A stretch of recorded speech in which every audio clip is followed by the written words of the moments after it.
Farodhi TV, wega umagana mushie.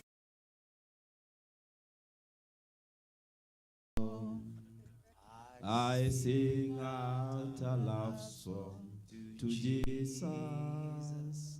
In moments like this, I lift up my hands.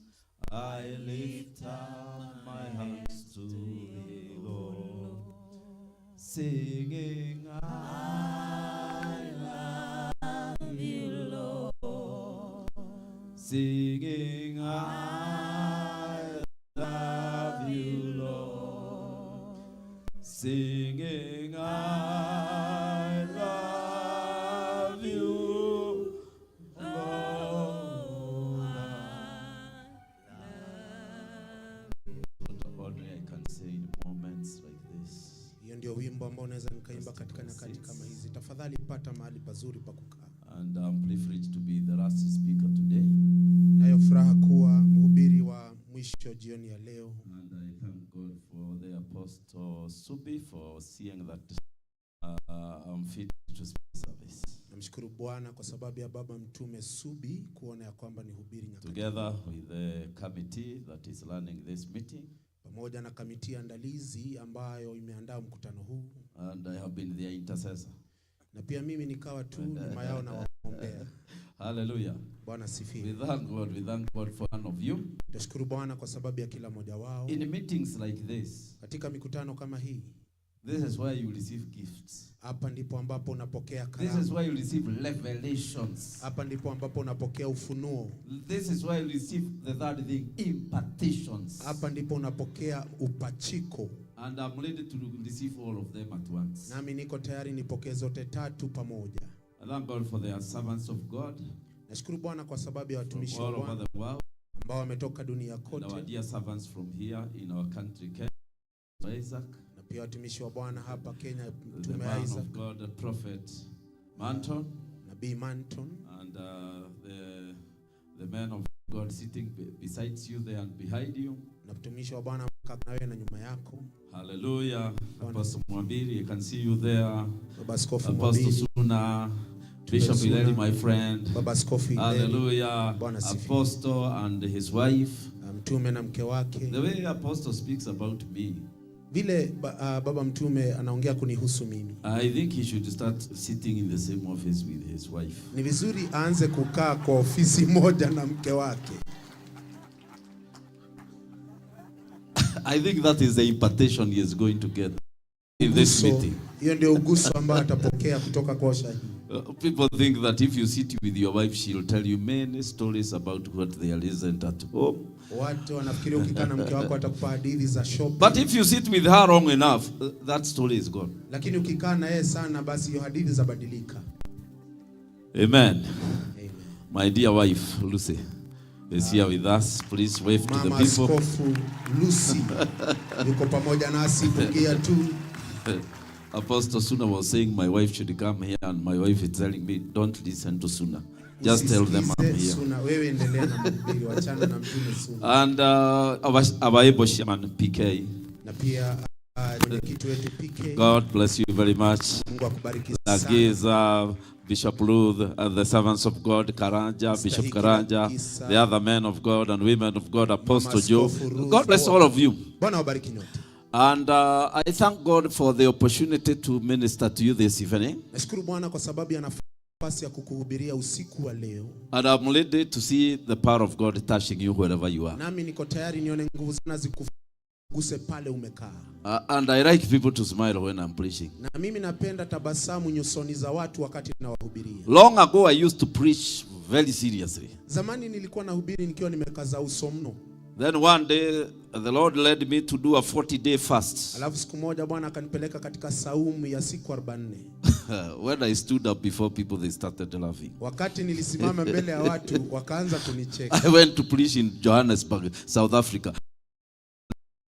No more laughter. I don't want laughter here. kuhubiri, watu wakacheka, nikamwambia tafadhali msicheke nikihubiri. And the Lord told me, I've given you the fruit of joy. Bwana akanipa, amenipatia lile tunda. Hallelujah. Bwana sifiwe. I don't only laugh when I am in public like this. Mimi sicheki wakati niko hadhara hivi. This wife of mine laughs throughout in the house. Basi mama askofu hucheka kule faragani na pia sebuleni. Ask her, doctor. Ulize, anacheka kule sebuleni na pia faragani. Yes, praise the name of the Lord. Bwana sifiwe. Thank you for the man of God, Mambo Leo. Asante sana kwa baba yetu Askofu Mambo Leo.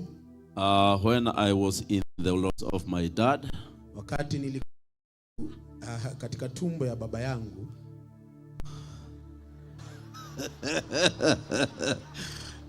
Mambo Leo was a minister of the gospel.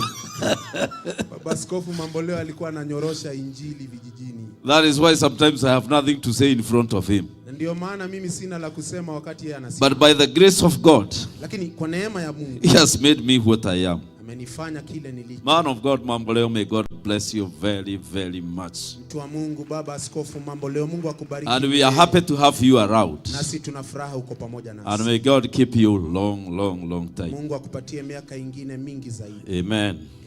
I want to speak about approaching the throne of fire, the throne of God. Napenda niongee kuhusu kuja katika kiti cha enzi cha Mungu. Kukaribia kiti cha enzi cha Mungu. Kukaribia kiti cha enzi cha Mungu. Amen. Drawing near the throne of God. Kukaribia kiti cha enzi cha Mungu. I'm speaking on that because there is fire there. Naongea hivi kwa sababu ukifika kule kuna moto. Every throne is equipped with something. Kila enzi basi kina moto, kina kitu fulani. Every throne, whether it is the chief's throne, the police throne, every throne has something to offer. Kila kiti cha mamlaka kina kitu ambacho kiko nyuma yake labda ukikiona. And according to the Bible, in the book of Revelation chapter 4, katika Ufunuo mlango wa 4, the Bible speaks about the throne in heaven. Maandiko inaongea kuhusu kiti cha enzi mbinguni. So that we can know what we are approaching now. Ili ya kwamba tujue kile wafikia sasa. And because we have been prayed for by the man of God, kwa sababu tumeombewa na mtumishi wa Mungu, I'm just going to go into the word. Basi mimi nitaingia kwa neno la Mungu. Look at Revelation chapter 4 verse 5. Tazama Ufunuo mlango wa 5. What do you get from the throne of God? Unapata nini kutoka kiti cha enzi cha Mungu?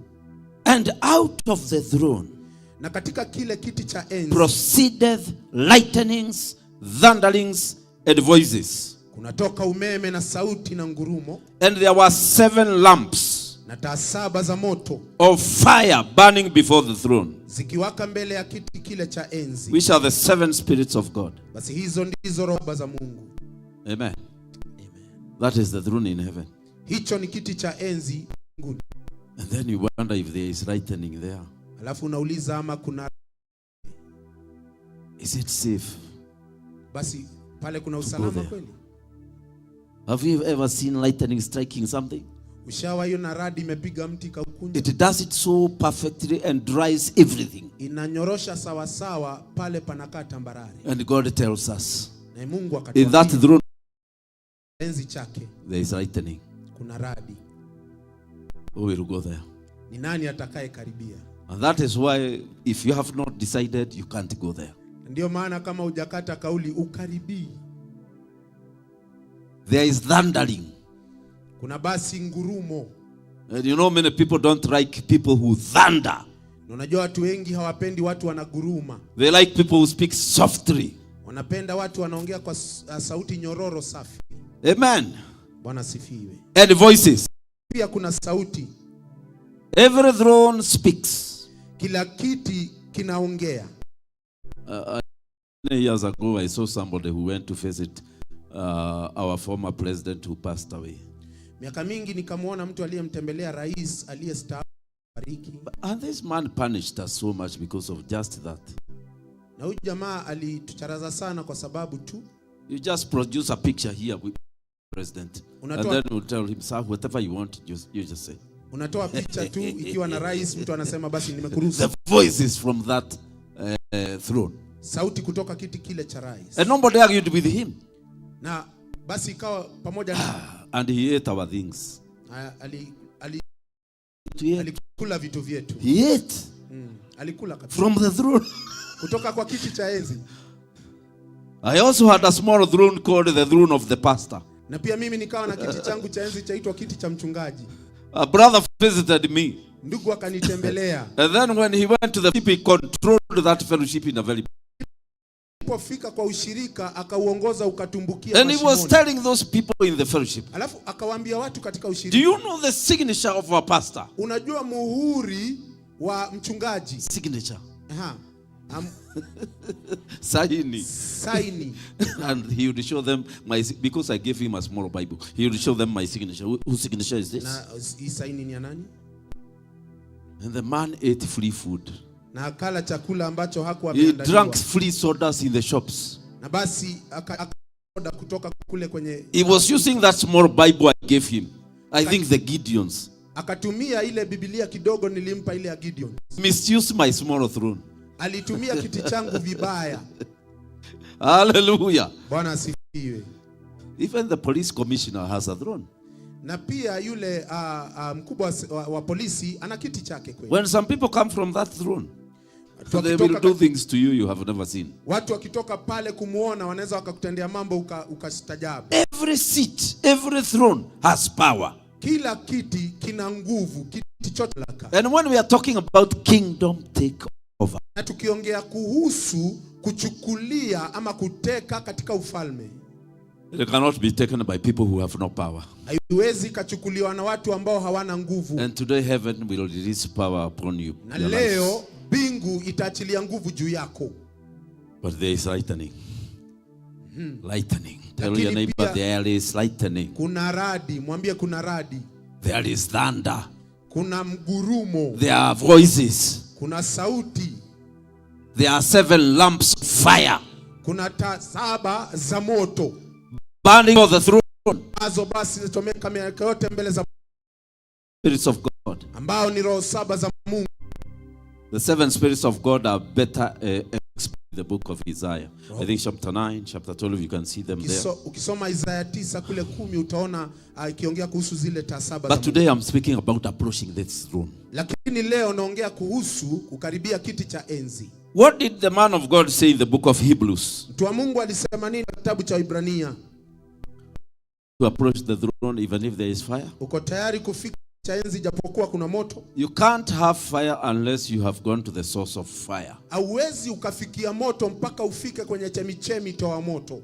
Every fire that is lighted in this world, there is a source. Kila moto ambao unaonekana hapa duniani kuna mahali ulikotokea. We can see electricity here. Basi tuwaona umeme hapa. Then we know there is Kenya Power. Na kabisa tunajua kwamba kuna ile shirika la Kenya Power. Or there is a generator. Ama labda kuna generator. If you see a man of God with fire, ukiona mtu wa Mungu na moto, he is connected to the source. Ujue ya kwamba ameungana na mahali moto utokako. The source of fire is here, the throne of the Lord. Na pia basi kuna moto hapa katika kiti cha enzi. Who will approach there? Ni nani atakaye karibia? That is why not many people have the fire of God. Ndio maana sio watu wengi wana moto wa Mungu. Because of approaching that throne. Kwa sababu basi kuna njia na mikakati ya kufika katika kiti cha enzi. Apostle, there is a president who came to this country. Kuna rais baba mtume ambaye alifika katika taifa hili. From another country. Kutoka taifa lingine. Then he says, I want to see Harrison Ng'ang'a. Alafu akasema ya kwamba anataka kuona. My problems began there. Na basi shida zangu zikaanza pale. I thought I will just go and see him and tell him, how are you? Oh, you love Jesus or no? Nikafikiria nitaenda pale, napenda Yesu tuongee. But I was taken through a training. Lakini nilipelekwa kupitia ufunzi fulani. And I was even warned. Na pia nikaonywa. Harrison Ng'ang'a. When you pray for people, they fall down. Ukiombea watu tabia za wanaanguka. If the president falls down, rais akaanguka, you will have a bullet in your. And they showed me the gun. Risasi itakupitia kichwani na wakanionyesha bastola. He called me. Na sasa ameniita kwa nini? And they warned me. Na akanionya kabisa. Do not greet the president if he doesn't greet you. Usisalimie mkono kama hajakupa wa kwake. And they told me when you get to that room. Na akaniambia unapofika katika chumbani. That is not your church. Hiyo sio kanisa yako. Don't start telling the president stand up, sit down, kneel down. That is not your church. Usianze kuambia rais inua mikono. We were with my wife, of course. We were with my wife when I was receiving this training. Walikuwa na mama askofu. Until I started wondering, should I say I'm not available, I'll see him another time. Jamani, naomba niseme siwezekani siipatikane. Those were the conditions to get to the throne of that president. Hizo basi ilikuwa ni masharti ya kufika pale kwenye rais. And really, when I got to his room, I behaved the way they told me. Nilipofika chumbani nikawa na tabia za vile walivyo. And they were there approving and doing like this. Walikuwa pale basi watingiza kichwa akisema unaendelea vyema baba askofu. And the president says, "Can you pray for me?" Na rais akasema sasa niombe.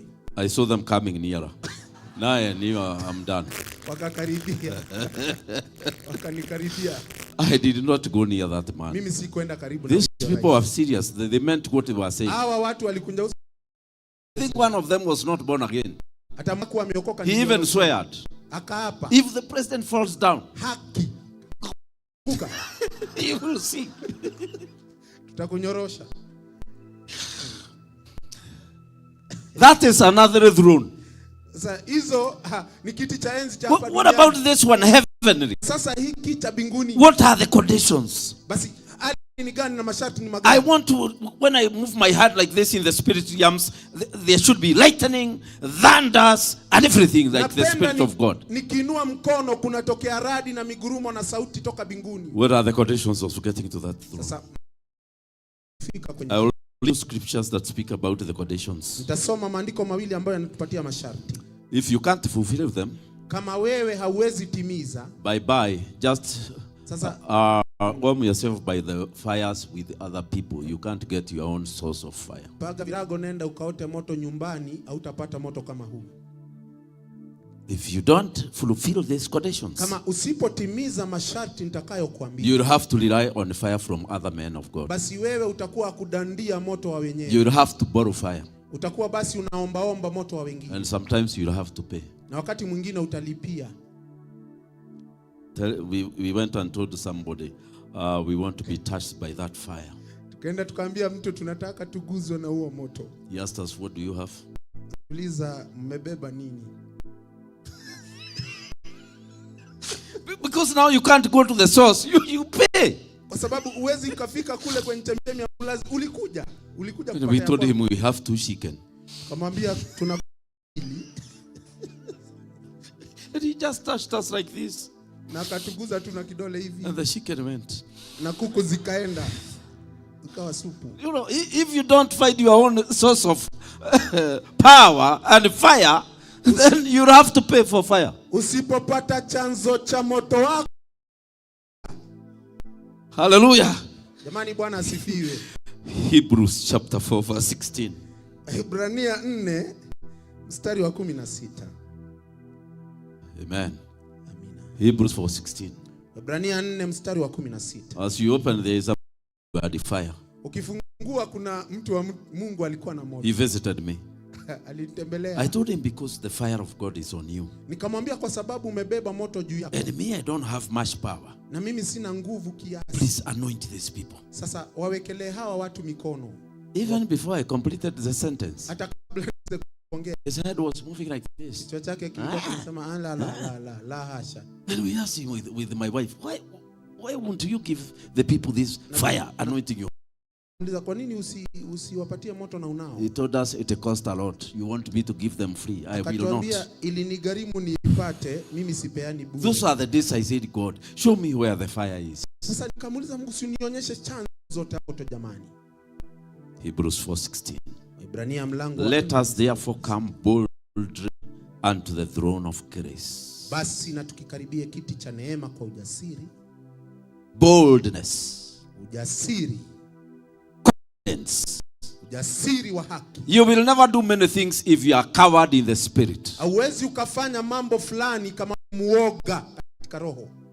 If you have to tell something to happen, you must be bold enough not to care if it fails to happen. What happen? Kama lazima utasema kitu kitendeke, lazima uwe na ujasiri kitendeke kisike. Amen. Amina.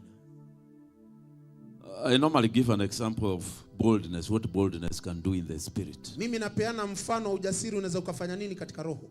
We did a tent meeting like this one all the way in Lonyanges. Tulifanya mkutano wa injili hadharani hivi kule Lonyanges. As I preached, Nilipokuwa nahubiri and I finished the service, na nikamaliza ibada, we went behind the tent and we ate. basi tukaenda nyuma ya kule hemani na tukawa tunakula chakula cha jioni. And because the meetings were over, I think I took about 3 chapatis. Na kwa sababu mkutano uliisha, basi mimi nikajibonda chapati 3.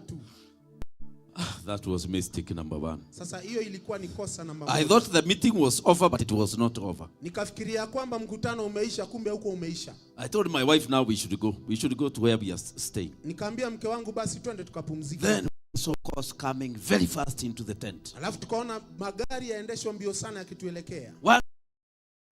Moja ilikuwa tu gari ya mwenye a police Land Cruiser, na pia kulikuwa na polisi. and another. Pia kulikuwa na nyingine ya polisi. I said, God, I told the bishop, please check what is going on. Nikamwambia askofu, tafadhali angalia magari yanakimbizana kule nje. Porudi. He had a worried face. Alikuwa na uso umejaa hofu. They are carrying a dead woman. Akaniambia wamebeba maiti mwanamke amekufa. I said, God, nikasema, what was I doing here? I should have left as soon as the meeting ended. Kwa fanya nini hapa, afadhali ningetoka baada ya kusema amen. But now I stayed here. Sasa nimekaa huku. And he told, I asked you, what about the police? Kauliza na askari wamekujia. He told me those are the police that went to collect the body. Hao ni askari walioenda kuchukua mwili. And the parents and the villagers refused the body to be taken to the mortuary. They said it should be brought to the tent. Na wazazi, she shall release that. Na wazazi na wakaji wa Ronyenje wakasema kuna mhubiri kwa hema apelekewe afufue huyu. I said she shall resurrect. What are they talking about? Nikasema, now what am I going to do? Afufuke, mimi nifanye nini? I said, Jesus. Nikasema, Yesu. Soup came to my mouth. Have you ever overeaten and you felt how soup comes very fast into the mouth? Dhufu wakile kanwa. Dhufu. Soup came to the mouth. Dhufu wakile. I said, now see me. See what I have done. Nikasema, I can't even pray. Hata sikuomba. I stood up. I tried to pray, but I had overfed. I couldn't pray. By this time, the police were in the tent. They brought the girl and the woman and they laid her there. Askari na bunduki zao wakaliti kwenye hema. And they were very angry. They were talking non-stop. And then when I went, the bishop told me, you have now to go because there is no other way.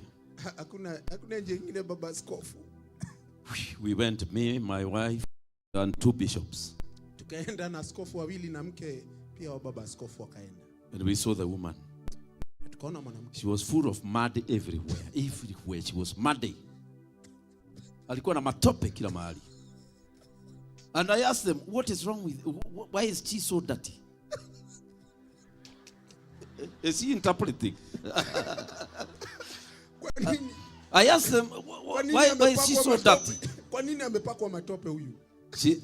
They said, no, where she died, they you herself a lot, that's why she was very dirty. So I asked them, when did she die? Akafa kwa uchungu na pia kujiviringisha. Uliza kwa nini alikufa? They said she died at about 3 p.m. in the afternoon. And now it is 9 in the night. 6 hours. I also thought, like the police, this is a mortuary case. This is a church case. I went to the OCS. The OCS told me, Pastor, this is not your case. This is our case. Tell these parents to stop foolishness. This is our case. Then boldness rose up in me. I told them no. She's going to rise up from the dead. And the moment I said that, I regretted it. Imagine telling police that somebody is going to come back to life. You better tell another person, but police. They kept quiet at once. They didn't speak again. They were sick. I went to the head. Some teachers there. I assured them. Nikawahakikishia. These are things that started to be done by Jesus Christ when he was on earth. Hii ni mambo ambayo Yesu alianza kufanya. You're going to see them with your eyes. Taiona na macho yenu leo. I even pinched myself about that. Am I the one who is saying this? Nikajifinya nikajiuliza ni mimi naongea hivi. I went and I was doing some public relations before we pray. Ni vizuri ufanye PR kabla uombe. So I went to the parents. Nikaenda kwa wale. They were there, the mom and the dad. Walikuwa pale wazazi wote. I told them the miracle is going to happen. Nikamwambia mjiza utatendeka. The father told me, I told them it is going to happen. They are going to see it. I knew I had a supporter there. I had supporters. Nikajua ya kwamba basi nina mmoja ambaye atanishikilia. I went back to where my wife was and the dead girl, the dead lady. Enda mahali mke wa baba askofu alikuwa akarudi pale na pia yule mama maiti alikuwa. My wife was praying continuously. Mama askofu alikuwa anaomba kila wakati tu. I think she had eaten a half a chapati. Yeye alikuwa amekula no problem. Chapo half. Me, I had a problem. I asked Bishop. Nikauliza baba askofu wa kwanza. Bishop, askofu, we are going to pray for this girl to come back to life. Tutaombea huyu mwanamke afufuke. He told me, man of God, akaniambia mtu wa Mungu, I have been trained properly in first aid and discerning whether somebody has died. Nimefunzwa vyema kuamsha watu na wakati kuatibu. He told me come. Akaniambia njoo. He opened the eye. Akafungua jicho. He told me, do you see? Akaniambia unaona? The people is looking up. Pimpo imeangalia juu mbinguni. She has gone. Akaniuliza, ameenda huyu? Hayuko. So I asked her, what do you mean? Nikamuuliza unamaanisha nini? He told me this is a case of the mortuary. Akaniambia hii ni kesi ya mortuary. Said, God, what am I going to do? Nikasema Mungu nitafanya nini? I turned to the second bishop. Nikageukia askofu wa pili. The chairman of the pastors fellowship. Yule ambaye Bishop already knows him, the former chairman who passed away sometimes. Yule ambaye alikuwa ni mwenyekiti. And I told him, kamwambia, brother, we have to pray the way we have never prayed. Ndugu, lazima tuombe vile hatujaiomba. He told me no. Akasema hapana. My work is to watch what you are going to do so that in the future, if I get a case like this one, I will know what to do. Kazi yangu ni kukuangalia wewe ufanye sinema ya kwako. Mimi nitafanya hii baadaye siku moja, sio leo. Nakupa macho tu. I knew it was me and my wife. Nikajua basi ni mimi na mke wangu. I told the bishop, nikamwambia askofu, who knows first aid, ambaye anajua haraka, can you lift the head of the girl because the head was, you lift her head. Hebu inua kichwa chake huyu. He told me, Bishop. Sema Bishop. You see, he held my wrist. Akashika mkono wangu hapa. And he told me, I held my own wrist. Nikashika mahali. He told me, do you feel that beat? Ananiambia unasikia hapo? He told me, come here. Akasema njoo. Hold the list of the woman. Shika hii huyu mwanamke. There's nothing. Hakuna. I told him, but we are going to do a miracle. Lakini tutafanya muujiza. He told me, Pastor, let me tell you. Ananiambia mchungaji, come here. Kuja. He held the nose of the lady. Akashika mapua and the mouth. Na akafunga mdomo. And he told me, a being is supposed to throw me off. Akasema mwanadamu wa kawaida atanipiga teke nikimfunga pua na mdomo. And he looked at me seriously. Akaniangalia kwa macho. And he told me, akasema kwa Kiswahili, ametuasha. Huyo atakiri huyu. Yuko. Yes, God. She has gone. Amen. I knew I have to pray. Nikajua mimi sasa nitanyorosha. I said, Jesus. Akasema Yesu. Soup came to my mouth. Supu gadhufu ikakuja kwa mdomo. Wife, we are in trouble. I can't pray. Mke wangu tuko. I overate. Nilikula chapati 3 na gadhufu. I thought we were going to sleep. Nilidhani tunaenda kulala. What am I going to do now? Nitafanya sasa. I just stood there. Nikasimama tu. And the Lord told me, na Bwana akaniambia, call her name. Muite jina lake. So I told the bishop, can you parents the name? Askofu uliza wazazi. And the bishop is asking me, the name for what? Jina nini? What am I went personally to the parents. Nikaenda mwenyewe kwa wazazi. And they told me. Na wakaniambia. And the only thing I could manage to do was to anoint her here. Kile tu ningefanya ni kummwagia mafuta hapa kwenye kitosi. She was very dirty. Alikuwa na uchafu mwingi. I called her. Nikamuita. And as if she was sleeping, she said, eh? Na kama alikuwa analala akasema, eh?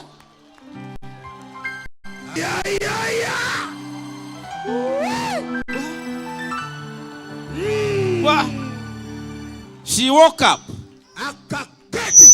And she said, what's wrong with me? Nakasema, niko wapi? Nini kibana mimi? I asked her, are you hungry? Nikamuuliza kwa nini makasirika? She was looking at everything like this. Una njaa? Akaniangalia tu. I told her, where were you? Nikamuuliza ulikuwa wapi? She said, I was with Jesus, and he told me somebody is telling me to come back. That's why I've come back. Nilikuwa na Yesu akaniambia kuna mtu anasema nirudi duniani.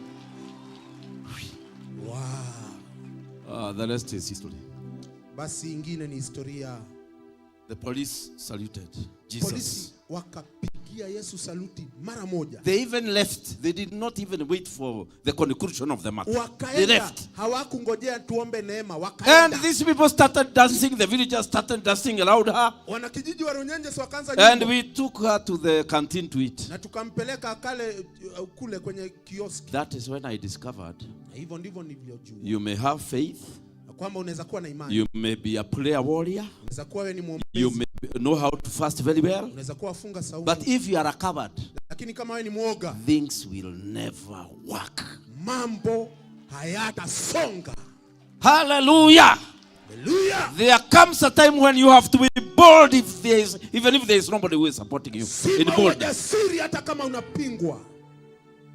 It takes to organize meetings like this one. Inachukua ujasiri kufanya mikutano kama hii. Amen. Bwana sifiwe. Boldness is a decision of the will. Utajiri ni kauli ya kutaka. It is you. You are supposed to want it. Ni wewe utembee kwa ujasiri. You decide I'm going to be bold. Nakata kauli utakuwa jasiri. Like my spiritual father did something that made me shake. Baba yangu wa kiroho akatenda kitu kikanitetemsha. He said we want to have Holy Communion here. Akasema tunataka tufanye meza ya Bwana hapa tu. Do you have bread? Tunao mkate. They said yes. Nikasema ndio. What about wine? Basi divei. We don't have this time. There is no shop that is open. Akasema saa hizi hakuna duka imefunguliwa, hatuna. He took water. Akachukua maji. He said put it in the cup.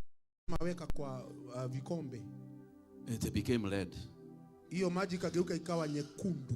So another day somebody told me to do it. I said, my brother. Mwingine akaniambia juzi nifanye, nikamwambia my brother. Ndugu yangu. If you tell people and you're in front of people, you tell them take this water, it's going to become one. If it fails, where shall you sleep that night? Uambie watu wanywe maji itakuwa nyekundu kama divei. Utalala wapi isipogeuka?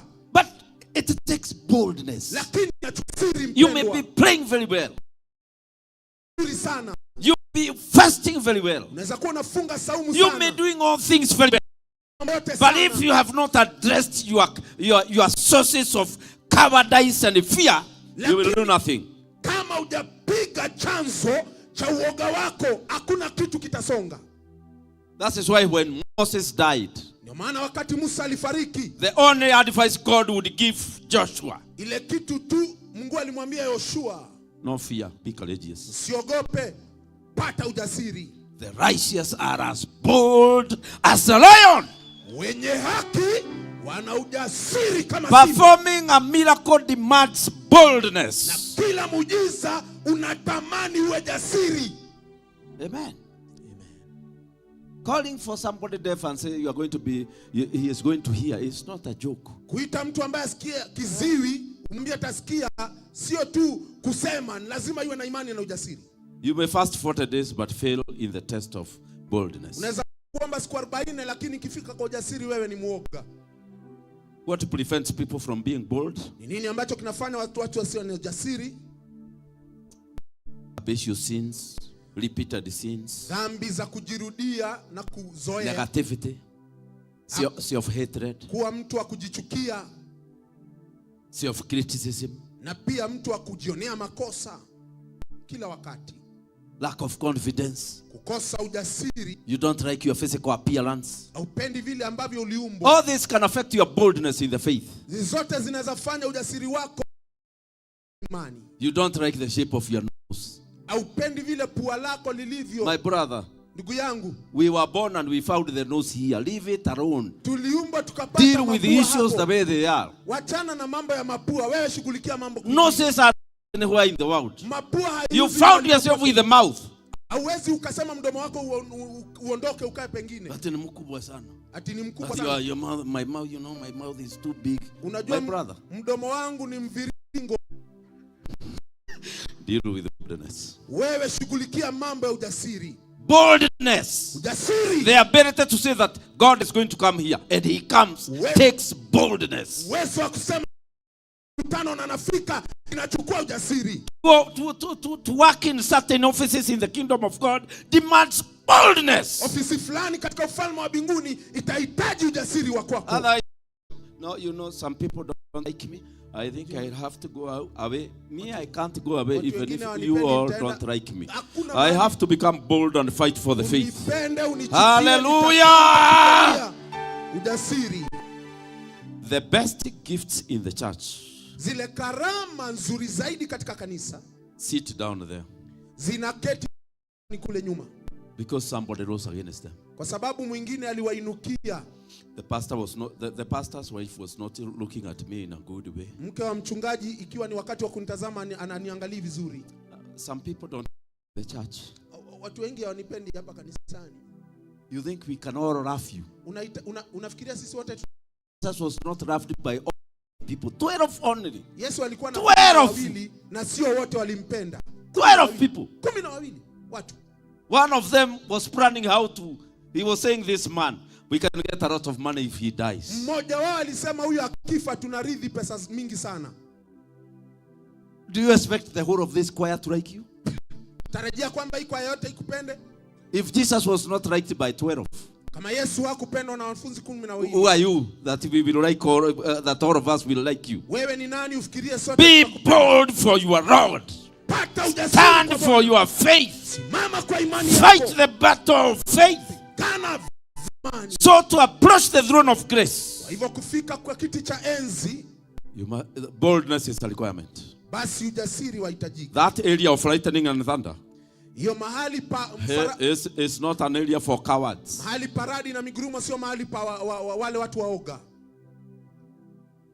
Amen. That's why Jesus told us, love one another. Because if you have very many people who have collided with you, it is very hard to become bold. You will be distracted by what you are feeling. And if we are able to approach that seat, that throne, the Bible says we will obtain mercy and we find grace to help in time of need. So it means those people that are not bold have very many unmet needs.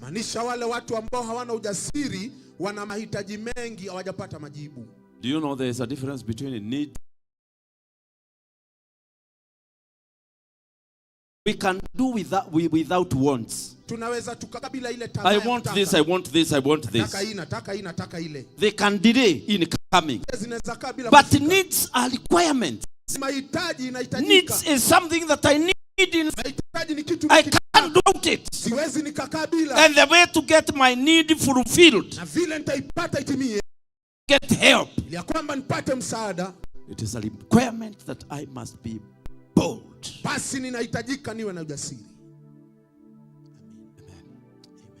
What do you think? I was walking in it and it started raining very much. I prayed this prayer. Father, if it is your will, let the rain stop. But if it is your will that it continues, Lord, whatever you decide, it is your will. The rain increased. So that was the will of God. I stood at the center of the road and I felt I'm going to die. I was full of water everywhere. Even my shoes were. And I said, and if I joke here, I'm going to die here. I became bold and I stood up.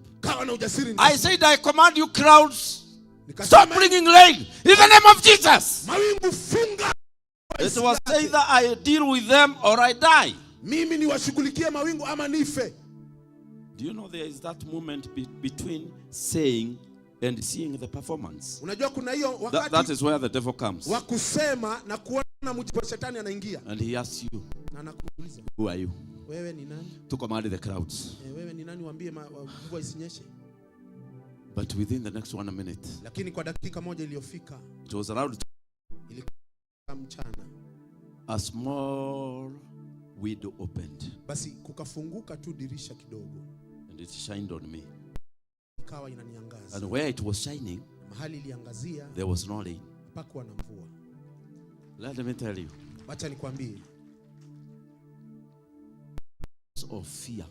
Kwa sababu ya uoga, I ran 100 meters. Nikakimbia. I thought now it is my time to depart the other, and I was not ready. I ran and it went with me. Nikakimbia na ile dirisha. I entered up school. Nikaingia shule ya msingi. And I entered straight into the headmaster's office. Kaingia mpaka ofisi ya mwalimu mkuu. And he looked at me. Na akaniangalia. He said, "Who are you?" Akasema, I told him, "Harrison Nganga." And he ran outside. He left me in the office. Ni Harrison na yeye. He came with several teachers. Akaja na walimu. Six of them. Sita hivi. And they were ready. Na walikuwa tayari. They asked me one question. Wakaniuliza swali moja. It is raining outside. Tunaona kunanyesha nje. Why are you dry? And one of them was holding the long ruler. Why dry and it is raining? That is when I looked at my clothes and I saw I was completely dry. Nikaona kabisa nilikuwa sijanyeshewa, nguo zilikuwa zimekauka. And I preached Jesus. Na nikahubiri Yesu. I talked to them about Jesus. Nikawaambia kuhusu Yesu. But they told me, "Do you mean such things can happen today?" Wakaniambia mambo kama hiyo yanatendeka leo. The headmaster told me, mwalimu mkuu akaniambia, "Please go away from this school." Tafadhali enda kutoka kwa shule. Are you sure you are not a witch doctor or something like that? Wewe sio mchawi? I don't even know. And one of the teachers said, "This is a Christian. This is a born again Christian." Huyu ameokoka, huyu ni mtu I even spoke tongues to prove I was Christian. Hata nikanena lugha nionyeshe. And man says he does not know what is that, so he tells me, "What are you saying?" Akaniambia, nini unaongea ni lugha gani? He was very suspicious. Alikuwa tu ananiangalia tu hivi kimakosa makosa. I went to that school 20 years later. Nikaenda kwa hiyo shule miaka 20 baadaye. And I showed them where I entered full speed. Na nikaonyesha mahali niliingia ikiwa mbio za nyikani. Do you know why the first prayer was not answered? Because it was a prayer full of cowardice, fear. Ombi la kwanza lilikuwa la muoga. But the second prayer was prayed by somebody that is very bold. I demanded something to happen. I wanted something to happen. Sema kitu kitendeke. And it happened. Wow. Now with such a testimony, sasa na hiyo ushuhuda, can anybody tell you that God is not there? Mtu anaweza kuambia Mungu hayupo. After that I went straight to see my dad because he told me God is not there. Baada hiyo nikaenda kumwona baba mzazi, aliniambia Mungu hayupo. By the time I left him, nilipomwacha kabisa Mungu yupo. Hallelujah. Bwana asifiwe. Let us look at the last scriptures. Wacha tuangalie maandiko mengine. The last one to read this evening. Hebrews chapter 10 verse 22. A very familiar verse. Waibrania 10:22 mstari tuujua sisi wote. Verse 22. Mstari wake wa 22 Waibrania 10. And tell your neighbor to stop fearing. Ambia jirani uliyekaa karibu naye, wacha uoga wewe, wacha uoga. Hallelujah. Bwana asifiwe. Be bold. Like healing a mad person takes a lot of boldness. Kama kumponya mwendani yachukua ujasiri. Yagharimu ujasiri. Healing a devil worshipper takes a lot of boldness. Basi kushughulikia mwabudu shetani itakugharimu ujasiri. You may be very careful, but if you lack boldness, you are nothing. Unaweza kuwa mwerevu sana, lakini ukikosa ujasiri wewe ni bure tu. Amen. Amen. Even in the world, if you become very bold, hata hapa duniani mwenye they will make you an MCA. Watafanya wewe ukue sasa wewe ndio MCA. You are very bold. Kwa sababu wewe ni jasiri. You are saying things are not going right. Let me tell you, things are not going right. We have to, they will tell you be the MCA. Wewe wacho hapo, mambo yaendi vizuri. But you go there with your good English, let me tell you. Ukienda na Kiingereza things have to improve slowly. Mambo ya Even your wife will not give you the vote. Hata mke wako hatakupatia. If you want the vote, kama unataka kura, you must open wide your eyes and say things must happen. Fungua macho, sema nitatengeneza barabara. Even the world wants people that are bold. Dunia inataka watu walio na ujasiri. The kingdom cannot be taken by Falma uchukuliwi. That if they hear anything, they say, oh, me, I don't want to die. Mimi sitaki kukufa. You must come to a point of deciding. Lazima ufike mahali pa If I kusema, perish, kama nife, I perish. nife leo tena. Esther was powerful. She was a woman full of faith. Esiteri alijawa na ujasiri na imani. She fasted. Akafunga saumu. But she lacked boldness. Lakini alikosa ujasiri. So who provoked her to become bold? Kwa hivyo nani aliwasha ile Mordecai. Mordecai. He told her, Kamwambia, if you don't go before the king. Usipoenda wewe mbele ya Esther told him, please understand those of the Medes and the Persians. Esteri akaelewa hizi sheria za hawa wageni hawa. If I go before the king and he has not called me, nikienda mbele ya mfalme na hajaniita, burial ceremony. Basi mimi mtaniza. Mordecai told her, Mordecai, you have to go. Lazima uende. If you don't go, usipoenda wewe, God will look for help elsewhere. Mungu He will get another one who is bold. Atatafuta mwingine aliye na ujasiri. And you shall perish. Wewe na familia yako mia. Esther, if it is like that, Esther akasema kama ni hivyo, I will go before the king. Taenda mbele ya mfalme. If I perish, Yangamia. That is boldness. Hiyo ni ujasiri. If perish, I perish. Nikifa nife. When she wanted, did she perish? Alikufa. The world moved for her. Dunia ikasonga. She was given half of the country. Akapatiwa sehemu nusu ya nchi. Boldness ujasiri mpendwa will cause you to have land in Kenya. Itafanya upate boldness will cause you to have a plot in Kenya. Utapata plot hapa Kenya. Some of things here in the city. Mijengo mingine hapa kwenye mji. They need a lot of boldness. Nahitaji ujasiri kabisa. Hallelujah. I think I have fired you enough. Mimi naona wewe unawaka. You have stopped being cold and fearful. Umewacha kuwa mtu muoga na mwenye baridi. What will the people say? Uvuguvugu watu watasema nini? When I was in Moy's Bridge, I heard you preached there. Wakati alikuwa Moy's Bridge. I was doing a meeting at midnight. Nilifanya mkutano wa usiku saa 9. I stood up and I led Matthew chapter 10. Nikasimama nikasoma Mathayo verse 1. Mstari wa kwanza. It says of the miracles we can do. Kasema miujiza ambayo tunaweza tukafanya. And I told them clearly. Na nikawaambia kwa usafi. If somebody is bright, mtu kama their eyes will be open. Macho yake yamefunga, atafunguka. If somebody, I said many things. Nikasema mambo mengi sana. Then everybody started clapping. Alafu kila mtu akapiga makofi. I wondered why they were clapping. Nikauliza nini wanapiga makofi? A small boy and with a woman who was bright. That's why people are clapping. You have come on time. You have come on time. Akaingia na mama, ndio maana wakapiga makofi wakiwa. When I saw man nilipoona mwanamke holding a stake following her son, ameshika kijiti akifa. The archers gave her front seat. Manzi wakamleta huku. Because you have come at that particular prophetic time. Wakati wa huo nabii. Because of my fear. Kwa sababu ya uoga wangu. I also have come from fear. Hata mimi nimetoka kwa uoga tu. I said. Nikasema. That scripture. Hiyo maandiko nimesoma. It was just to lift up your faith. Ilikuwa ya kuinua imani zenyu. Today we are going to learn about love in 1 Corinthians 13. Tutasoma kuhusu upendo wa Korintho wa kwanza 13. Only the people with knowledge can know I have changed the topic because of the bright person. Watu wajanja tu ndio wanaweza wakajua kwamba nimebadilisha kile ninahubiri. So I talked to them. Hivyo nikamwambia love, upendo is patience. Upendo basi una love. Upendo. You know that is the easiest. If somebody calls you at once and tells you you are preaching today, that is the easiest. Mtu akikwambia hubiri leo, hubiri wa Korintho wa kwanza 13. If you are not ready, that is the easiest. Hauko tayari, hiyo ni haraka. So I taught them. Kwa hivyo nikawafunza. Then I said we are going to repent everybody who has an AIDS. You have people in the family that are. Yes, I said. Then we started praying.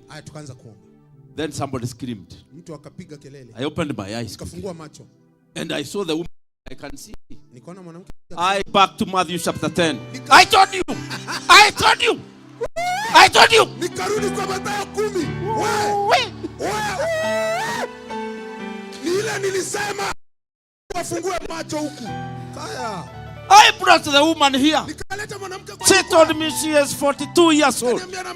She has never seen. She even doesn't know colors.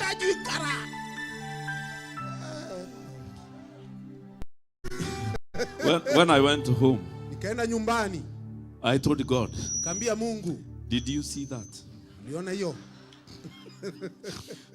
Did you see how your child behaved? Uliona vile mtoto wako alifanya? I told God, please help me to deal with fear. Nikamwambia Mungu, shughulikia hiyo woga. You are the healer, I am not the healer. Wewe ndio mponyaji, mimi You are the one who anoints, I am not the one who anoints. Wewe ndio unawamwagia mafuta. Why was I fearing? Kwa nini nilikuwa naogopa? My God, fear is a factor. And we have to fight fear. Woga ni kitu kibaya. We have to fight it. Lazima tuipige. Hallelujah. Bwana sifiwe. Because boldness is a requirement before the throne of God. Kwa sababu ujasiri ni masharti ya kiti cha enzi. Let us look at verse 22. Wacha tusome mstari wa 22 wa Ibrania mlango wa 10. My interpreter became very happy. I think he will resurrect somebody before he becomes. Yes, sir. Yes. Yeah? I receive. Yo, no kaliukia mono. Pio na tirosio. Omodhi oyo. Gafafa, thank you. You can't go before a dead person saying, Father, I repent all my sins that I didn't sin since primary school. I know I have sinned with my eyes. If you continue that way, ukiendelea hivyo na hiyo maombi, you'll have to run. Utakimbia. One of my friends, an apostle, mtume mmoja, they had a meeting like this one, full of apostles, prophets and whatever. Umejaa watumishi wa Bwana kila aina. Then somebody died. Alafu mtu akafa. The servants of God went into the house. Watumishi wa Bwana akaenda nyumbani. The young man came. Kijana akaja. They said, servants of God, wakasema watumishi wa Mungu, if you don't resurrect that person, msipofufua huyo mtu, all of you will be buried. Mtazikwa. And they sat down with the stones. Na wakaketi chini. They said, we are going to wait even if it is 3 days. We will wait. Na but if you fail, mukikosa, you will die. Aki, mtakufa. Now they were saying, who can contact the police? Ni nani ambaye anaweza pigia polisi simu? They prayed. Wakaomba. Nothing happened. Hakuna kitu kilitendeka. They feared. Wakaogopa. They feared. Wakaogopa. So there was nobody that was bold enough. Hapakuwa na mtu mwenye ujasiri. One prophet rose up. Nabii mmoja akasimama. He said, hear me, my sons and daughters. Sema nisikizeni, nisikizeni yenyu wana wangu. I have taken away my servant. Why are you taking him back? Mimi wasinaleta mtumishi wangu, kwa nini mmamrudisha? And everybody came out and said, you have heard the prophetic word. Nabii amesema Mungu anaongea, mnaita mtu arudi duniani na God has taken him. Mungu amemchukua. And the young man said, the will of God be done. We have no problem. Akasema basi mapenzi ya Mungu yatendeke, twende nyumbani. So when they went to a certain house to eat, fulani kula, the apostle asked the prophet, mtume mmoja akamuuliza huyu nabii, God speak. Akamuuliza, hii ujanja ulitoa? The prophet said, nabii akasema, how did you want us to get out of that situation? Ulitaka tutoke kwa hiyo namna gani? You should thank me. Lazima unishukuru. And pray for me that God forgives me. Na mniombea kwa all his servants could have died. Sisi wote tungekufa. Jamaa alikuwa amebeba. The danger of is real. It is real. Ni ya kweli jamani. This kingdom demands that we be bold. Hallelujah. Hallelujah. Non-compromising. Usiwe na ujasiri wa kugairi. Hallelujah. Hallelujah.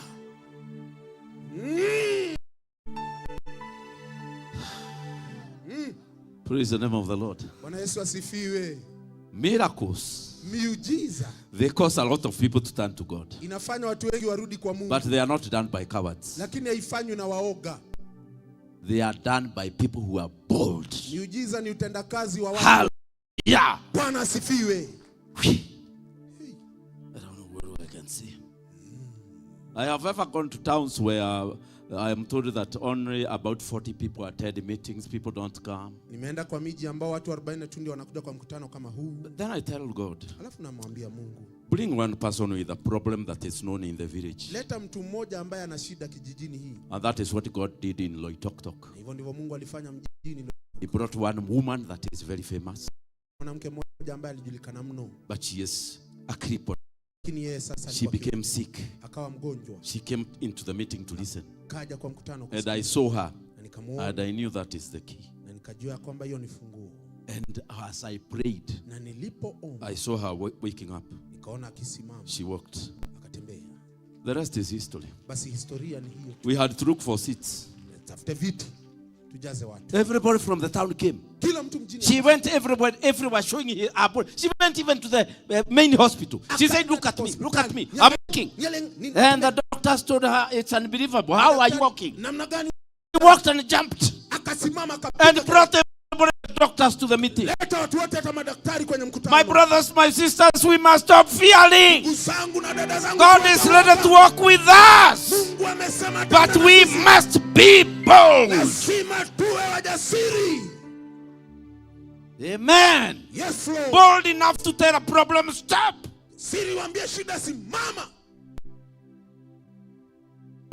I was in a Kitale meeting and I said, the Lord is showing me a woman here who doesn't get children.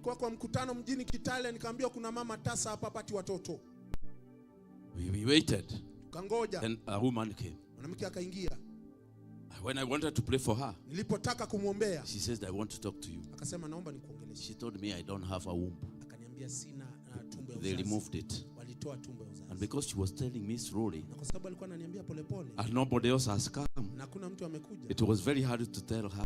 I meant somebody with a womb, but can't conceive.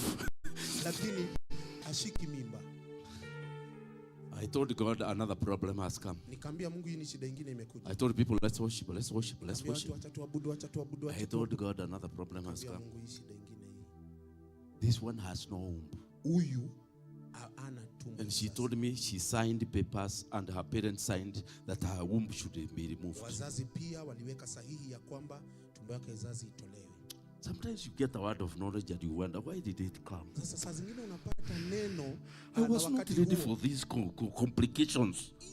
I wanted something straightforward. I'm married for 3 years and I have no children. It was straight for me. And I could see women looking at one another because they knew that one.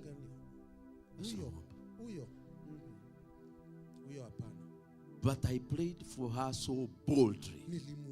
I children. I created a womb. I finished. She fell on the floor. That is not my hometown. Let's go back home. You know, if you do such things near your home, people visit you. Bado sijashika. No, this was far. But then the coming year, I went to another conference. That is a woman. The bishop welcomed me with that lady. She said, before you greet anybody, greet the woman who and she conceived. She was holding a baby. And I asked the bishop, do you know she had no womb? He told me, I knew you have confused yourself.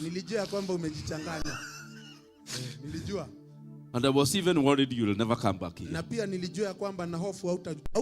People will call you a liar. That is the first thing I did in the church. I dedicated her baby. And the women can stay with the secrets. She had not told her husband that she doesn't have a womb. She told me I'm not going to destroy my marriage. Mzee anakunywa vitu ingine vinaitwa moi na nini. Mama anamshemshia, kunywa mzee, unishikishe. I'm saying the husband thought he has the problem. He used to take a lot of concoctions, plants and trees. And the wife would boil them for him. But her miracle came. She told me she was boiling those concoctions. She would tell God, one day you'll perform a miracle. But don't let this man know the situation. Because the husband would tell her, can we go to the hospital and confirm? The wife would tell her, my dear, you have let go faith. And the man would say, sorry. Let's continue in faith. That is called a battle of bold. That woman was bold. the Bible says here. Maandiko inasema. Verse 22. Let us draw near. Na tukaribia. Near where? Wapi? The throne. Katika kiti cha enzi. With a true heart. Mwenye mioyo ya ukweli. Please. The condition of your heart, spiritual heart, may interfere with Moyo, your approach to the throne of God. Moyo wako kufungia ukija katika kiti cha enzi kama sio usafi. With full assurance faith. Kwa utimilifu wa imani. God will never let you down if you believe. Bwana hata kuacha kama unaamini. Believe he is here even if we can't see him. He is here with me. Yupo. Even if you can't see him, he is here. Hata kama hauamini yupo, hata kama without faith no one can please God. Pasipo imani huwezi kumpendeza. You must believe that he is here even if you are not seeing it. Lazima uamini kabisa hata kama uoni. We practiced faith with the Apostle Joe. Where is Apostle Joe is here? We practiced faith with him. Mtume Joe tulifanya hii mambo ya kiimani na yeye. We entered his vehicle. Tuliingia gari lake. 5 police. Wahubiri 5. Maina, you are there? Yeah, the Reverend Maina was there. Pia mchungaji Maina yupo pale baba. Then after only a few meters. Alafu baada ya mita kidogo tu. It goes off. Gari likazimika. I asked Apostle Joe. Nikauliza mtume Joe. What is wrong? Nini kibaya? He told me it has no fuel. It has not been having fuel. Haijakuwa na mafuta hizi. Now we wondered. How can a full apostle take a jerrycan and run to the petrol station to huyu get fuel? Mtume ambaye amekamilika achukue kibuyu akimbilie mafuta ya gari. The police came. Askari wakaja. Then they looked at servants of God. Watumishi wa Mungu, habari yenu. We were unable to tell him. Atingewaambia. We were driving a vehicle without fuel. Tulikuwa tunaendesha gari bila mafuta. Because he started looking at us in a funny way. Sababu alianza kuangalia ni kama you're blocking the highway. Mnafungia barabara. But he stood aside because it's a servants of God. They know what they are doing. Mbali kwa sababu wao ni watumishi wa But we didn't know what we were doing. Hatukujua kile tulifanya. Apostle tried the car many times. Mtume akajaribu mara mingi. Then we said, alafu tukaambiana, it is time to have faith in God. Sasa ni wakati wa kupata imani. Because me, I was I'm a pastor in Nairobi. I can't ride with a jerrycan to the petrol station. Washirika wanione sikimbi na kibuyu. And the apostle was not willing to do the same. Na mtume Joe hakutaka kufanya. We looked at one another and we go out. Atutoki na kibuyu huku. But we believed. Lakini tukaamini. When we said a short prayer, Lord, this vehicle is going to operate without fuel. Tukasema hii ikimbie bila mafuta baba. Apostle did only one kick. Akapiga tu. That is history. Hiyo ingine ni historia ya kesho. Tukaenda mbele. And we sang songs that we have never sung. Na tukaimba nyimbo hatujaimba.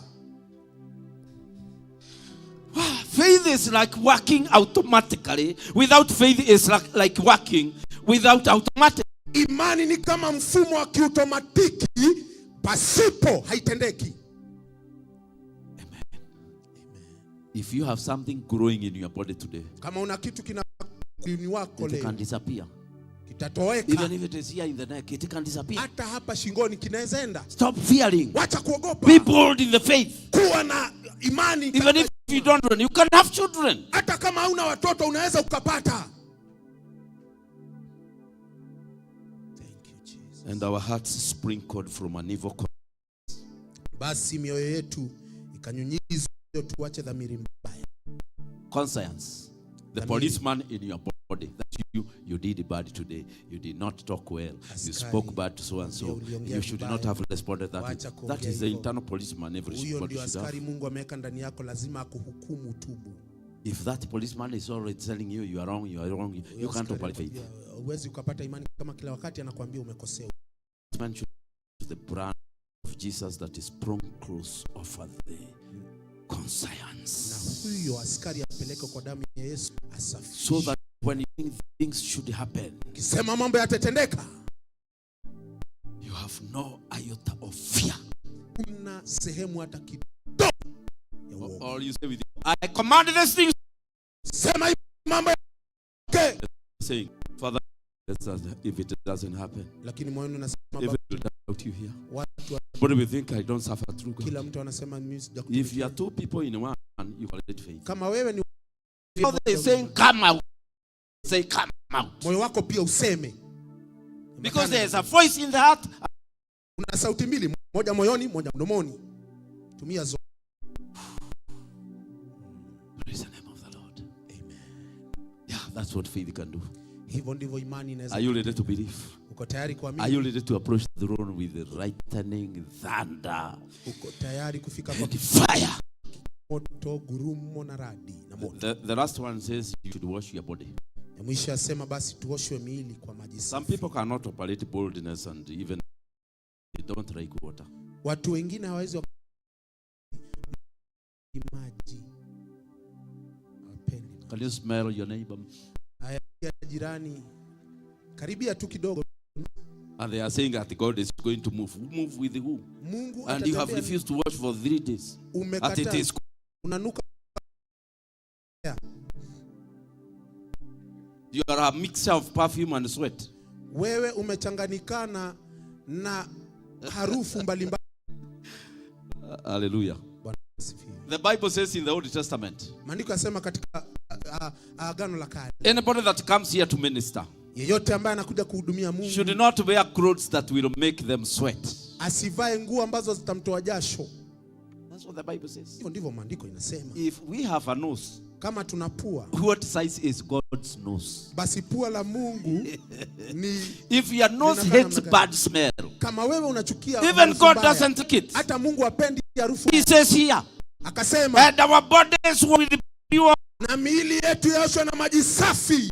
And he was writing to Israelites, and in Israel there's not a lot of water. Aliwaandikia wana wa Israeli, na kule Israeli hakuna maji mengi. You remember even Moses had to perform a miracle to get water. Hata na muujiza wapate maji. If it is Uganda, is automatic. Kama Uganda basi ni automatic tu. A lot of water everywhere. Maji kila mahali, kila mahali. Here Kenya in Central, a lot of water. Aya huku juu kila mahali. This word should be led in northeastern. Hii inafaa isomwe kule kaskazini mwa nchi kule.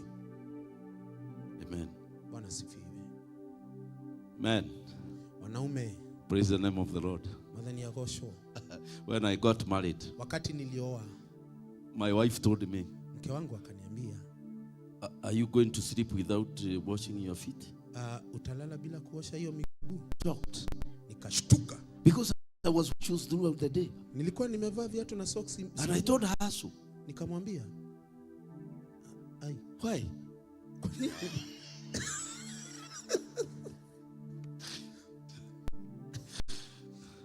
But she stuck her ground. She said, you must. Akasema hapana, hii miguu yoshwe. I started becoming a friend of water. Nikaanza kuwa rafiki wa maji. There's a day I was. Kuna siku niliambia watoto that I stayed for a week without bathing. Ya kwamba nilikaa kwa wiki bila kukutana na maji. They laughed at me, those boys. Wakanichekelea wale vijana. They told me and him a month. We have stayed without. I was shocked. Nikashtuka. I was shocked at the mom. But we boys, circumstances can cause you to stay for a month. Lakini hali inaweza ikafanya uende. Na survive tu kama ng'ombe. Kwani ng'ombe zinaoga? Haziogagi baba askofu. Cows do not bathe. Uliona ng'ombe? So if God is saying that our bodies, simili yenu yaoshwa na maji safi. Because when you are clean, wakati wewe ni msafi, you are confident. Basi una ujasiri. You can be bold because of the way you are. Unaweza kuwa na ujasiri ya vile unakaa. I have a church and my trouser, I think the belt problem. Bili kanisani siku moja mshipi ukajikunja. I finished that service very quickly. Nikamaliza hiyo ibada haraka haraka. I had no confidence. Sina ujasiri. Mshipi umeenda. Because I could feel the shot going down. Nilizi suruari inaanza kushuka. So when you are okay, you have bathed, you are okay. Sasa uko sawa, umeoga, vizuri, uko na ujasiri. But when you sit with the people and they start saying, what is that smell? Ukikaa na watu wanaanza kujua hiyo imefunguliwa wapi hiyo leo. My brothers, ndugu zangu jamani, especially if you are a bit fat, na sana kama wewe umejajaa, you must invest in some things called roll-ons, perfumes and other things. Lazima ununue tu manukato vizuri. Because even in this weather you are sweating. Hata katika kuna baridi lakini unatoa jasho na pia ina harufu mbaya. And you want God to come. Na unataka Mungu akujagi huko. Angalia usafi wa jirani vile amekaa. Witha bema, witha.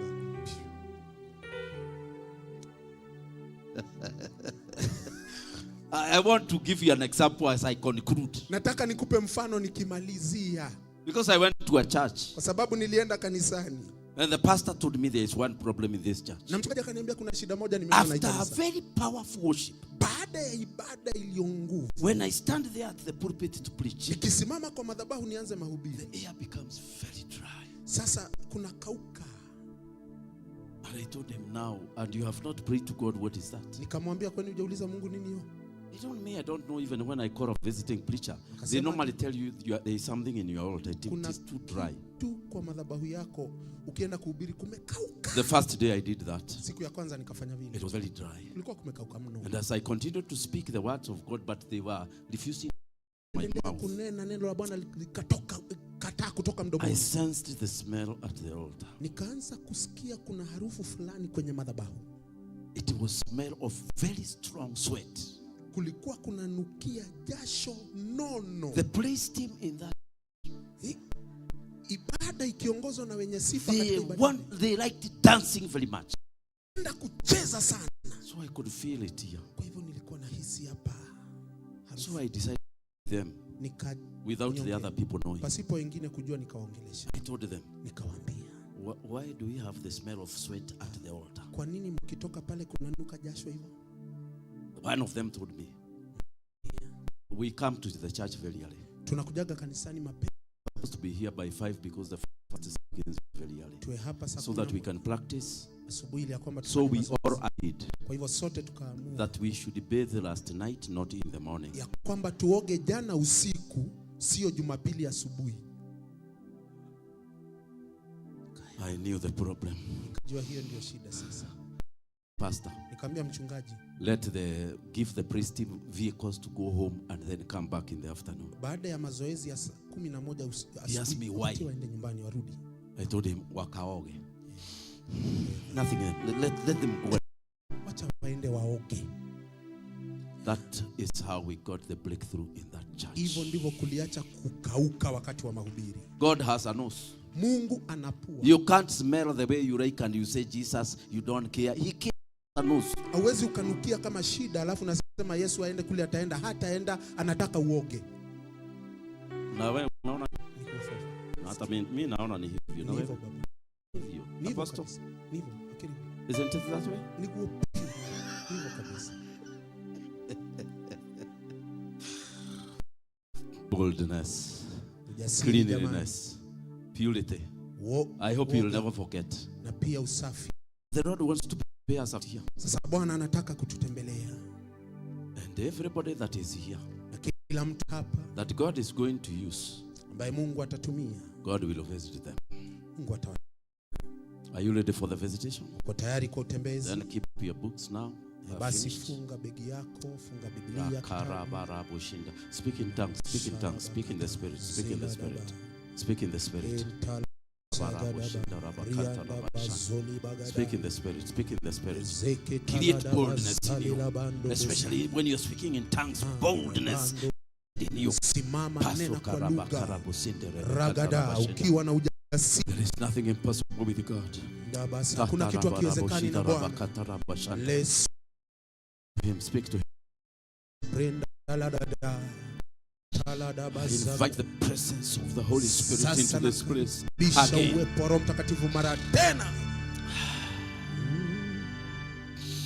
I'm feeling something the Lord is saying. There are vessels I am prepared. There are people among you. God is calling vessels. Some will do those miracles I've said here. We will select a dead person. Some of you will cause a blind man to heal. Ushers like yesterday. When you see the power come on the vessels, bring them here. In the name of Jesus. The power is moving. The power is moving. Those the power, bring them here. Something is happening today. These are vessels. Them have been bowed by fear for many years. The demon of fear. you to live in the name of Jesus. Kwa jina la Yesu.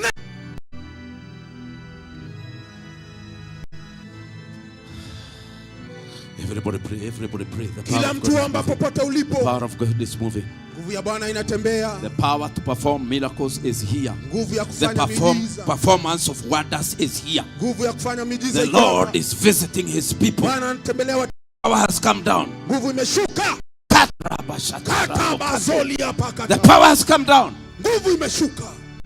The power has come. Nguvu imekuja. The power has come. Nguvu imekuja. See, the power has come. Nguvu imefika. These were vessels that God initially wanted to use, but the enemy trapped them in fear. Now the heaven is open. The Spirit has come. The has come. These vessels will be used. God will use them. The power is here.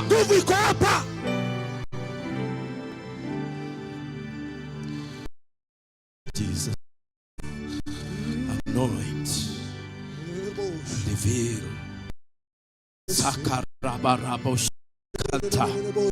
So that the revelation gift. Vessels that will see spirit, see many years ahead. People that can see many months ahead of us. The power is moving. The power. God is moving. God is moving. These are vessels. God is releasing vessels.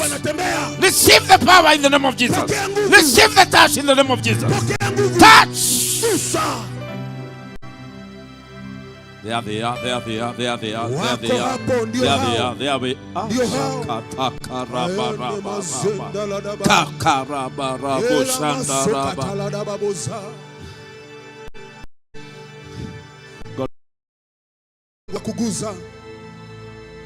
God wanted you to be a miracle worker, but fear took over. Now the anointing is coming on your head now. Yeah, you are going to rise again. You will perform wonders in this world. You will move in the kingdom power. Power. Power. Power. Receive it in the name of Jesus. Angalia, nguvu imeshuka, nguvu imeshuka, nguvu imeshuka, nguvu imeshuka, nguvu imeshuka. The power of God has come. The anointing has come. Some of you will deliver people, will be used to deliver people. Some will be able to connect with the kingdom finances and kingdom power of finances and enhance the kingdom of God. Because when the anointing things, Saka raba raba shanda raba. Pokea, pokea, pokea, pokea nguvu ya Bwana. The power of God is moving. The power of God is moving. Jesus is doing that is spectacular. This is the night that God is going to touch your body. Be healed. Let's lift our hands and speak in tongues and pray in spirit. Pray, pray, pray. Tell the Lord your need. Tell him what you want now in life. As others continue to be anointed by God, the others tell the Lord, approach the throne. Approach the throne. Straightening to deal with wishes. There is power.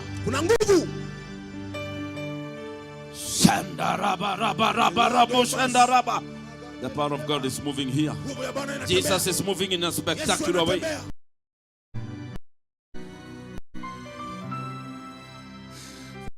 Touching you, the Lord is touching you, the Lord is touching you.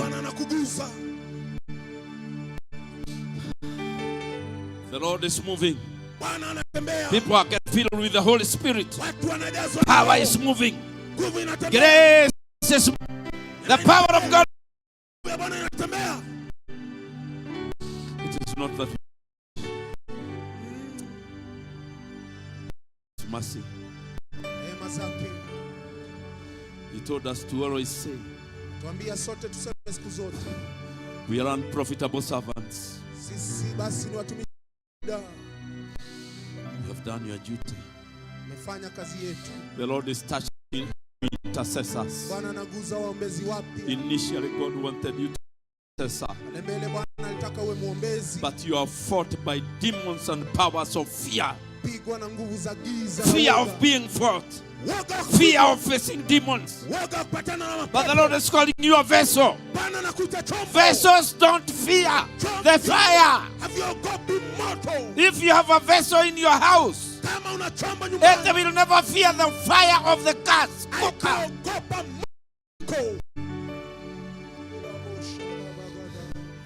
God is moving. The power of God is moving.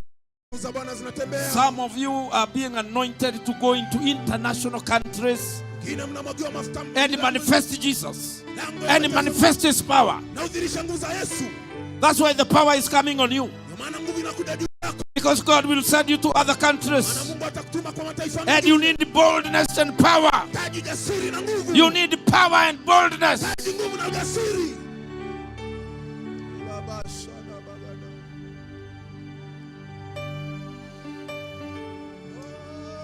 The Lord is in this place.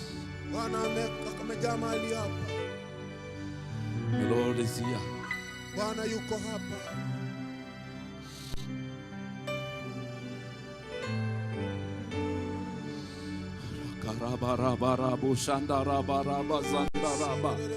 Men are getting anointed. Women are getting anointed.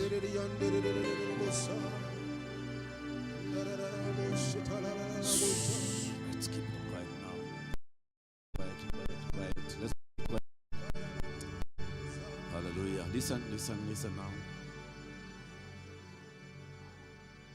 Now we have people here with something growing on your body.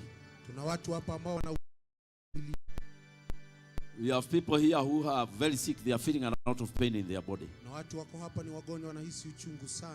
I see 4 people not here with 1 ear. I see here who have suffered in the flesh seriously. The Lord wants to heal you. I want to ask you to place your hand on the place where you are suffering. Within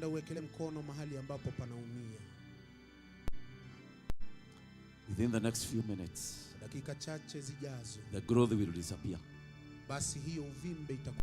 Within the next few minutes,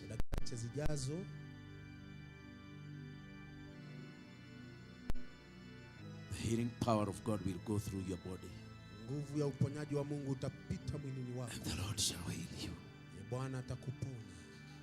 Jesus, I praise you.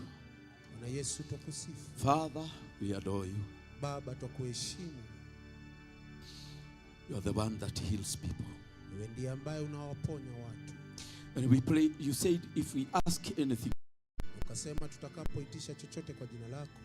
shall be done. These are your people standing here. They are sick.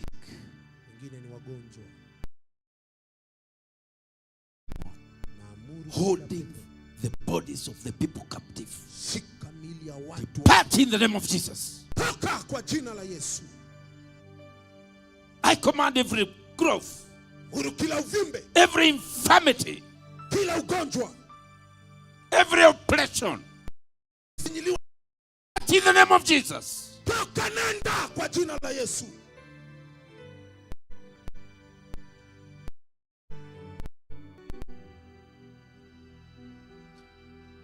I command every growth.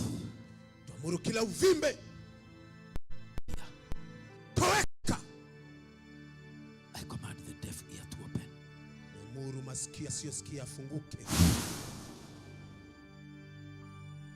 Open in the name of Jesus. I command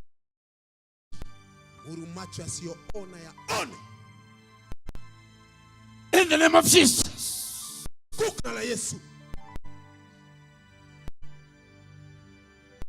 Your healing. I sense the heaven has opened. Receive your healing. Receive your healing. Receive your healing. Receive your healing. Receive your healing. In the name of Jesus.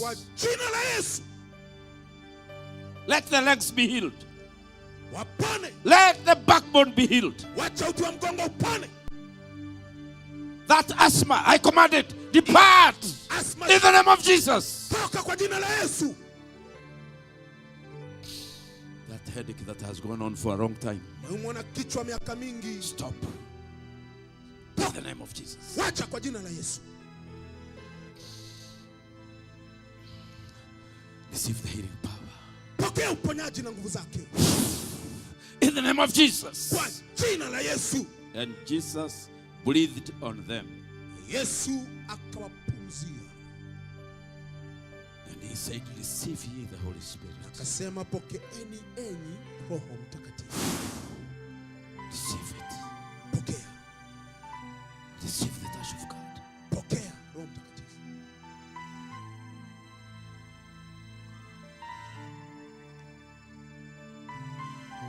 Now test yourself whether God has healed you. Sasa jiangalie mwenyewe Look at the kama priest. umepona. Look at what you are suffering from. Tazama kile kilikuuma. And if you discover the growth has disappeared, Na ukigundua the kwamba ear has been opened, the eye has been opened, kichwa limefunguka, the disease is gone, ugonjwa umeenda. please come quickly here so that you can tell us what God has done. Come quickly here what God has done. Njoo huku kwenye madhabahu If tuambie. God has healed you Kama Mungu and the amekuponya, disease is gone, na ugonjwa umeenda. come on this side of my left and the others on my right. Njoo kushoto huku na kulia, njoo. Useme kile Bwana ametenda. Come. You have been healed. Njoo kimbia, njoo. Come here. Njoo usimame huku kama umepona. Simama huku. Sharabarabara. Let's appreciate these people as they come. Pigie makofi. The Lord has wakija. healed them. Bwana The Lord has amewapona. healed them. Bwana The Lord amewapona. has healed them. Bwana Come amewapona. and tell us. Njoo tuambie. Testify Njoo boldly, ushuhuda. no fear. Ukiwa na ujasiri, Say what God has done. sema kile Fear Bwana not. ametenda. Usiogope. Don't fear. Come. Usiogope. Come Njoo. and tell us what God has done. Usiogope, tuambie kile Bwana ametenda. On my right and on my left. Kushoto na kulia, njooni. The Lord has touched people. Bwana The amewagusa. Lord has touched people. Bwana ameguza watu wake. Let's give a clap offering to Jesus. Patie Bwana Yesu sadaka ya makofi. Pastor Kamau, you can organize this better than us. Where is Kamau? Mchungaji kama Yes, there is a miracle here. For 15 years, this girl has not been hearing on her right ear. What happened? What And did right you now feel? she can hear with both ears after 15 years. And it's, That's a miracle forever in Jesus' name. Muujiza. Amen. amen. Who else has a miracle? Yes. What happened, brother? I've been suffering with asthma for a very long time. And today in the Pastor, evening, tell us what he is saying. He says he's been suffering from asthma for a very long time, and today How did you know you are healed? I had trouble breathing earlier. Now, he had trouble breathing. Now I'm relieved. can you walk there very fast? Very fast. I know asthmatic people can't walk fast. Walk fast. Walk fast. Tuwasimame, tembea Walk haraka. fast. Walk Tembea. fast. Walk Hata fast. tembei sasa Walk nakimbia. fast. Walk fast. Aya, go back. That's enough. If you have asthma, you don't do that. Say, tell us, what do you feel? I feel amazing. Hallelujah. We appreciate the Lord that has healed you.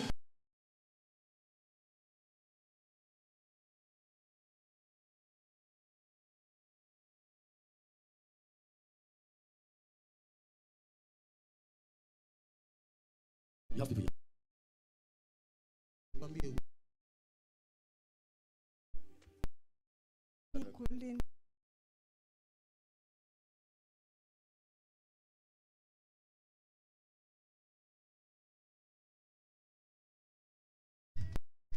Which one? How long? 4 years. Now you have met Jesus. Sasa He loves you. umepatana na Yesu. You have faced many challenges in life. If he can heal your ear, all those challenges are now cancelled in Jesus' name. Changamoto zako ziishi. When Jesus does a miracle, he does it whole. Yesu akifanya muujiza, Another person? mwingine. There's another testimony here. Praise Jesus. Praise God again. I had a